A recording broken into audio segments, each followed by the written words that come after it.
Senhor presidente, quero cumprimentar Vossa Excelência, cumprimentar o doutor Marcelo, que aqui está, indicado para a Agência Nacional de Transportes Terrestres. E eu tenho pouquíssimas questões a fazer. A nova etapa do Programa de Investimentos em Logística do Governo Federal prevê a concessão de diversos trechos rodoviários. Nenhum, entretanto, no meu estado do Amazonas. Ao que parece, não há nas rodovias amazonenses demanda firme para sustentar contratos de concessão. Ao mesmo tempo, ao verificarmos o orçamento da União para este ano, a gente observa que houve uma redução drástica dos recursos disponíveis para a manutenção das rodovias federais. Enquanto em 2014 foram empenhados 4 bilhões e 700 milhões de reais com essa finalidade, em 2015 a dotação orçamentária deste programa é de apenas 1 bilhão e 200 milhões. Todos nós sabemos que a manutenção adequada não é realizada. As rodovias que se degradam rapidamente, e que o conserto desses trechos acabam por custar muito mais do que se houvesse uma manutenção permanente.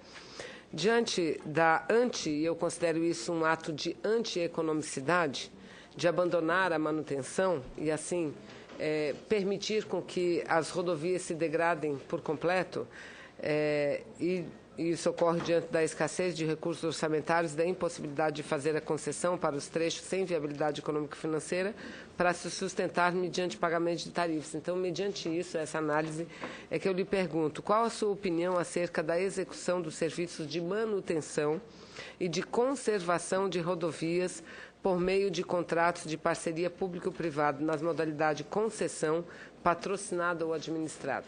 Então, esse é o questionamento que faço. E quero apenas dar um exemplo concreto disso.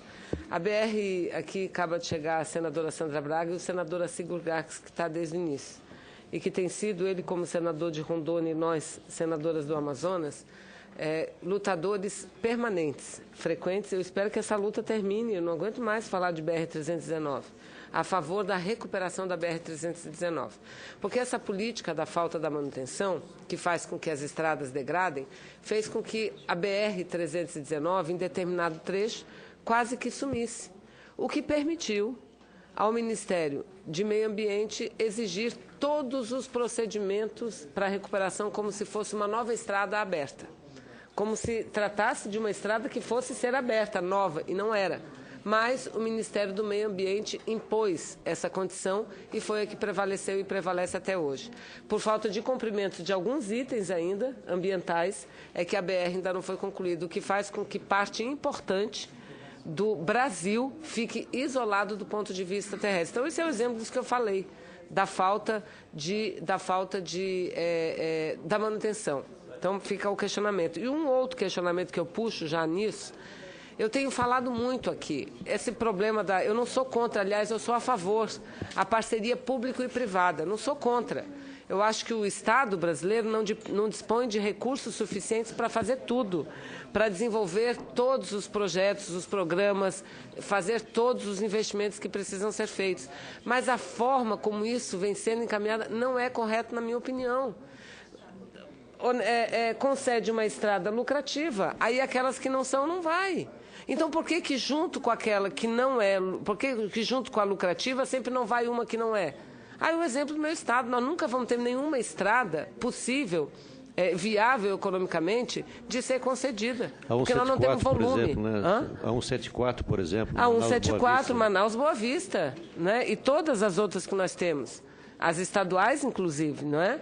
Então, não tem essa possibilidade. Eu lhe pergunto também se eu não acho que está na hora de mudar esse modelo. Não é só para as estradas, aeroportos a mesma coisa. A Infraero está com um problema sério de caixa. E, mais uma vez, quem ajuda? Os cofres públicos, o Orçamento Geral da União. Estou concluindo, presidente. Por quê? Porque privatizar... Não, a advertência não foi para a senhora, não. Ah, muito obrigada. Foi diante do barulho. Obrigada, presidente. Então, a Infraero está vivendo um problema grave. Por quê? Porque os aeroportos concedidos, não é privatização, é concessão para exploração por um determinado tempo, foram dos mais lucrativos. Agora, o nosso aeroporto de Manaus, numa primeira proposta, figurava na lista dos aeroportos passíveis de concessão e, em bom tempo, foi retirado. Porque, senão, o segundo é o terceiro em lucratividade para o país em decorrência da movimentação de carga. Então, imagina, Vossa Excelência, Vossa Senhoria, concede o aeroporto no estado do Amazonas de Manaus e os do interior. Quem mantém? Com que recurso?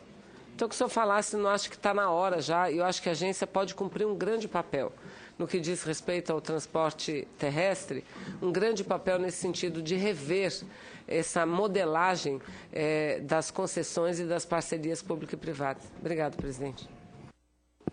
Uma palavra ao senhor Marcelo. Senadora Vanessa Graziotin, obrigado pela pergunta. As considerações de Vossa Excelência são extremamente pertinentes. E a colocação sobre as parcerias público-privadas também, porque, aí eu já me colocando como técnico, visto que a NTT, a princípio, ela é demandada para fazer as concessões, e nós trabalhamos com a gestão e supervisão dos contratos que vêm pelas políticas públicas. Mas, como técnico, eu entendo que as parcerias público-privadas vêm exatamente cumprir o papel de uma lacuna onde o interesse econômico não é a única política pública a ser atendida, visto que é um mecanismo para que se faça fomento e aí trazer desenvolvimento e estrutura e chegar à viabilidade econômica tão almejada.